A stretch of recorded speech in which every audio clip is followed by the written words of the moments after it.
قابل قدر معزز سامعین، السلام علیکم ورحمۃ اللہ وبرکاتہ۔ ولا حول ولا قوۃ الا باللہ العلی العظیم۔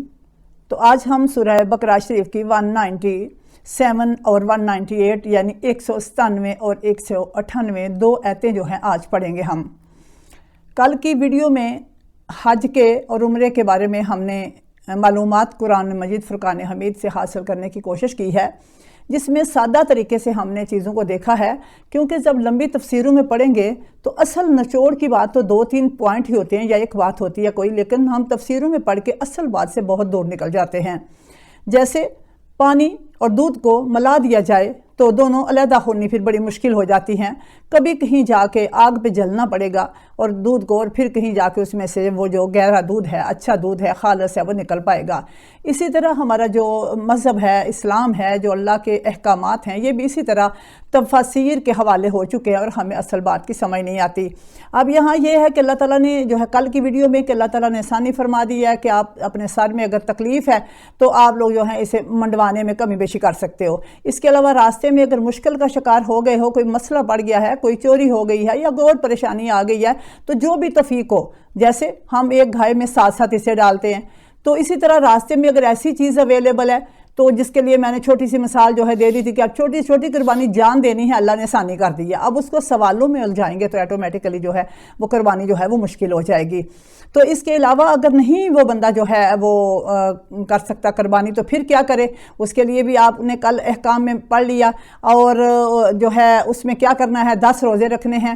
اکثر لوگ جو ہیں ویسے بھی روزے رکھ لیتے ہیں ثواب کے لیے، لیکن یہ ان لوگوں کے لیے خاص طور پر قرآن نے حکم دیا ہے کہ جو لوگ ادھر مسجد حرام کے دور ہیں، دور سے گئے ہیں سفر کر کے، اور پھر ادھر پہنچنے پر جو ہے ان کے پاس زیادہ راہ جو ہے وہ ختم ہو گیا ہے یا کوئی معاملہ ایسا پیش آ گیا ہے، تو وہ لوگ جو ہیں ان کے لیے آسانی ہے کہ وہ 10 روزے رکھیں تو ان کو قربانی کا ثواب مل جائے گا۔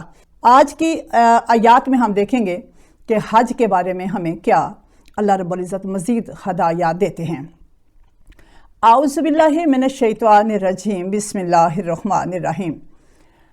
الحج اشہر معلومات، حج کے مہینے مقرر ہیں، حج کے مہینے مقرر ہیں۔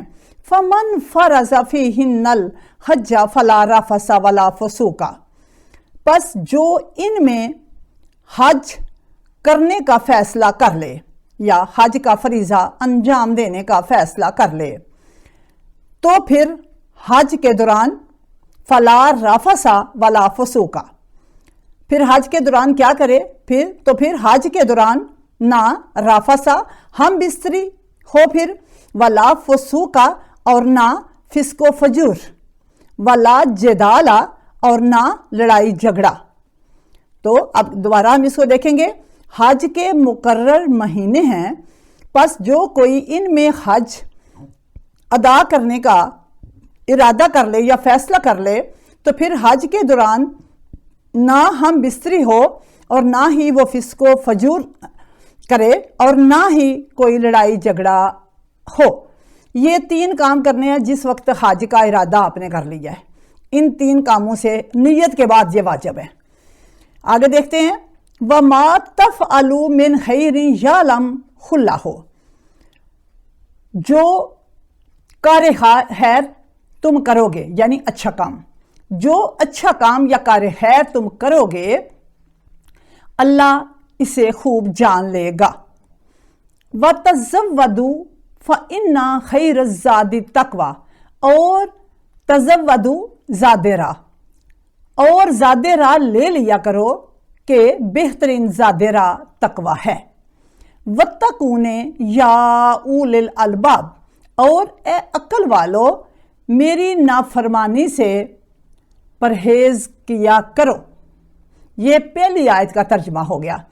اب دوسری آیت کا بھی ترجمہ ہم نے کرنا ہے، لیکن ہم پہلی آیت ہے اس کو ہم کلیئر کر لیں گے۔